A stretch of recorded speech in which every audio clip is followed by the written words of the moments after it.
Hi there, and welcome to AgSpire's Frequently Asked Questions. I'm Sydney Sebulsky, VP of Producer Programs and Technical Assistant.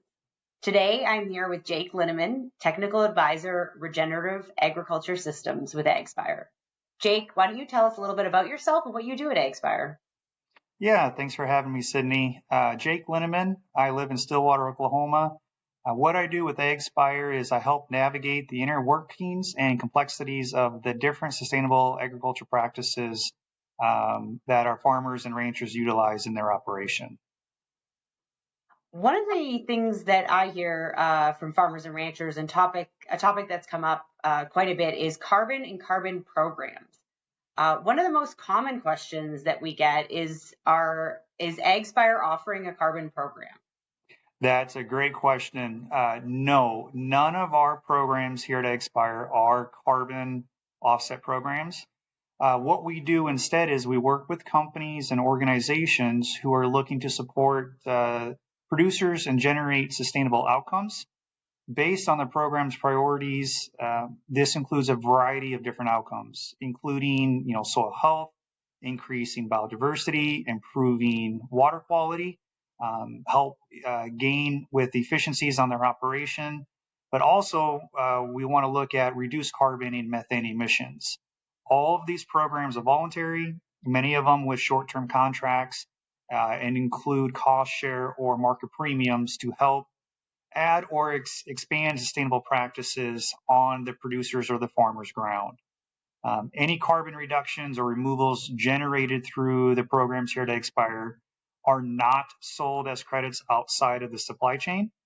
But as in the case, which is typically how traditional carbon credits are produced in the other programs.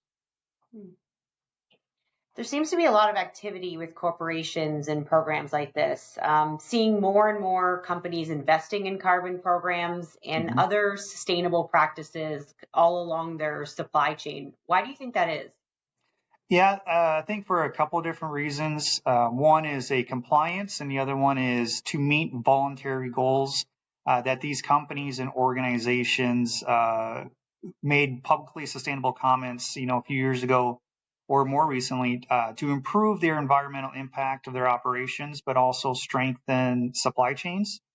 These programs are designed to deliver, value to the farmers and ranchers who implement them, while simultaneously making progress towards these goals that these companies and organizations have set.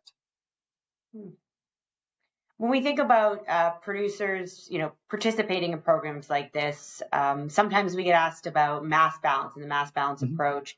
Can you explain how the mass balance approach affects the eligibility criteria for suppliers in sustainable ag programs?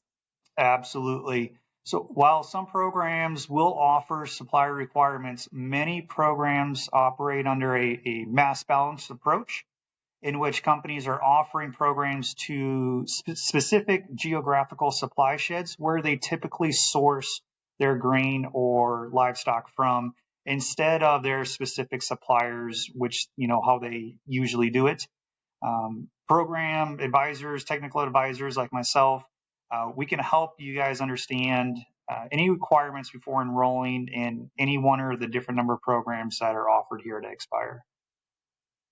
Awesome. Thanks so much for your time today, Jake. It sounds like a lot of really exciting things, and appreciate you sharing your expertise.